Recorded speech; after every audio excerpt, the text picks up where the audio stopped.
হৈছে মই একোৱেই কৰা নাই মইতো আপোনাৰ দৰে গতি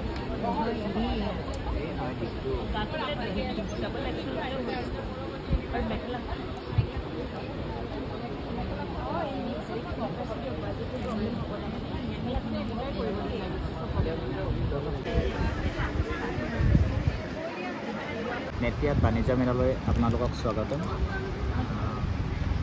এই মেলা আপোনালোকৰ 8 তাৰিখৰ পৰা 13 তাৰিখলৈকে এপ্ৰিলত চলিব। আপোনালোক সকলোৱে আহক। ইয়াতে ধুনীয়া ধুনীয়া হেণ্ডলুম আৰু হেণ্ডিক্ৰাফ্টছৰ ধুনীয়া ধুনীয়া আইটেম আছে। চ' কলিতা হেণ্ডলুম ফেক্টৰীৰ তৰফৰ পৰা মই আপোনালোকক আগন্তুক ৰঙালী বিহুৰ শুভেচ্ছা জ্ঞাপন কৰিম।